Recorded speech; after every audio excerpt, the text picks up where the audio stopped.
এই জগতে এমন কেউ নেই যে চায় না স্বাধীনতা।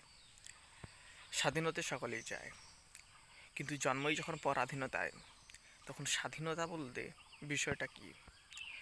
যখন জন্ম আমাদের অপরের দ্বারা হচ্ছে, খাদ্য আমাদের অপরের দ্বারা পরিচালিত হচ্ছে।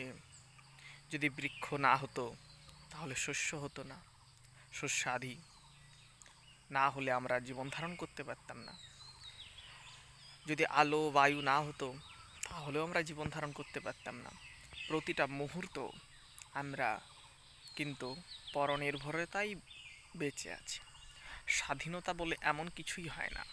স্বাধীনতা শব্দের অর্থ হলো স্ব অধীনতা, যা চিৎকার করে পাওয়া যায় না।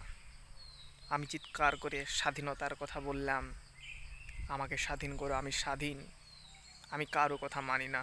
তোমাকে কারো কথা মানতে হয় না। যে কথা বলে তুমি তার কথাকে উত্তরে বলতে পারো আমি তোমার কথা মানি না।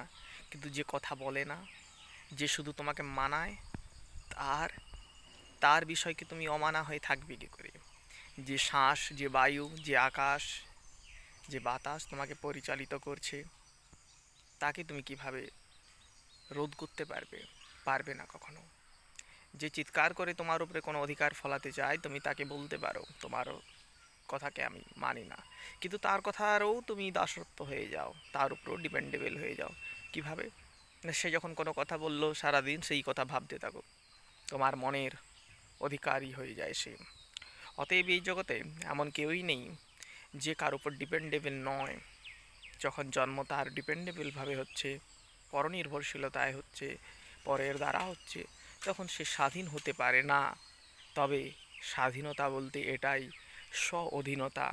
জন্মের পরে নিজের প্রতি নিজের কন্ট্রোল থাকা, তখনই সে স্বাধীন হতে পারে।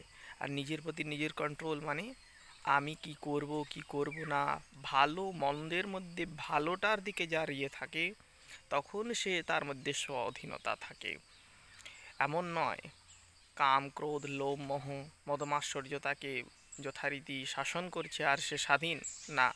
যখন তার এইগুলো সব দমন হয়ে যাবে, কোনো রূপ তাকে আকর্ষিত করতে পারবে না, একবারে আত্মভোল আত্মারাম হয়ে যাবে, তখন গিয়ে সে স্বাধীন হতে পারবে।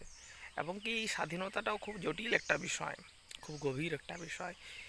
ব্যক্তির ইন্দ্রিয় কখনো স্বাধীন হতেই পারে না। এই জন্য খারাপ বিষয় থেকে মনকে ইন্দ্রিয়াদিকে সরিয়ে নিয়ে ভগবত বিষয়ে স্থাপন করাকেই বলা হচ্ছে যে তোমার পরম উৎকর্ষতা। ব্যক্তি তুমি স্বতন্ত্র কখনোই নও, তোমার জন্মও স্বতন্ত্রতায় হয়নি, আর মৃত্যুও তোমার ইচ্ছায় হবে না। তাই স্বাধীনতার এই মিথ্যা ভ্রমে না থেকে নিজেকে জানার চেষ্টা করে সেই সমস্ত যে দোষগুলো আছে তাকে নিবৃত্ত করে ইন্দ্রিয়াদিকে বিষয় থেকে বিষয়ান্তর করা, যে প্রপঞ্চে জড়িয়ে আছে সেই প্রপঞ্চ থেকে সরিয়ে নিয়ে ভগবতমুখী করাই হলো আমাদের জীবের শ্রেষ্ঠতম কর্ম এবং ধর্ম।